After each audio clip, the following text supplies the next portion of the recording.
So I've been thinking about the difference between resume virtues and the eulogy virtues. The resume virtues are the ones you put on your resume, which are the skills you bring to the marketplace. The eulogy virtues are the ones that get mentioned in the eulogy, which are deeper. Who are you are in your depth? What is the nature of your relationships? Are you bold, loving, dependable, consistency? And most of us, including me, would say that the eulogy virtues are the more important of the virtues. But, at least in my case, are they the ones that I think about the most? And the answer is no. So I've been thinking about that problem. And a thinker who's helped me think about it is a guy named Joseph Soloveitchik, who was a rabbi who wrote a book called The Lonely Man of Faith in 1965. Soloveitchik said there are two sides of our natures, which he called Adam 1 and Adam 2. Adam 1 is the worldly, ambitious, external side of our nature. He wants to build, create companies, create innovation. Adam 2 is the humble side of our nature. Adam 2, not only to do good, but to be good, to live in a way internally that honors God, creation, and our possibilities. Adam 1 wants to conquer the world. Adam 2 wants to hear a calling and obey the world. Adam 1 savors accomplishment. Adam 2 savors inner consistency and strength. Adam 1 asks how things work. Adam 2 asks why we're here. Adam 1's motto is success. Adam 2's motto is love, redemption, and return. And Soloveitchik argued that these two sides of our nature are at war with each other, where you live in perpetual self-confrontation between the external success and the internal value. And the tricky thing I'd say about these two sides of our nature is they work by different logics. The external logic is an economic logic.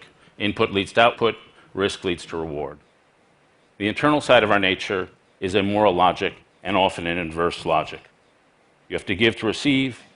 You have to surrender to something outside yourself to gain strength within yourself. You have to conquer the desire to get what you want.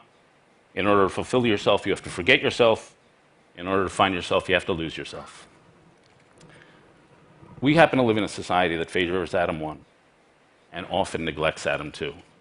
And the problem is that turns you into a shrewd animal who treats life as a game, and you become a cold, calculating creature who slips into a sort of mediocrity where you realize there's a difference between your desired self and your actual self. You're not earning the sort of eulogy you want, you hope someone will give to you. You don't have the depth of conviction. You don't have an emotional sonorousness. You don't have commitment to tasks that would take more than a lifetime to commit. I was reminded of a common response through history of how you build a Sodom Adam 2, how you build a depth of character.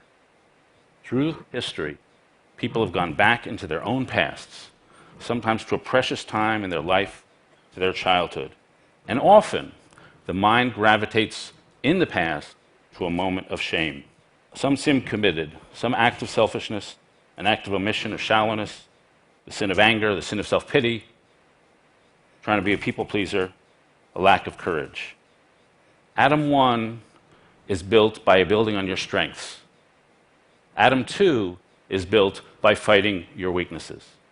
You go into yourself, you find the sin which you've committed over and again through your life, your signature sin, out of which the others emerge. And you fight that sin and you wrestle with that sin. And out of that wrestling, that suffering, then a depth of character is constructed. And we're often not taught to recognize the sin in ourselves, and we're not taught in this culture how to wrestle with it, how to confront it, and how to combat it. We live in a culture with an Adam 1 mentality where we're inarticulate about Adam 2.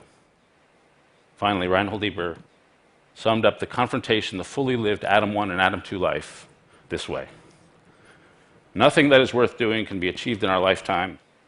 Therefore, we must be saved by hope. Nothing which is true or beautiful or good makes complete sense in any immediate context of history.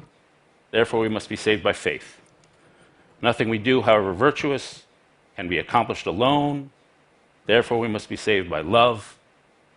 No virtuous act is quite as virtuous from the standpoint of our friend or foe as from our own standpoint.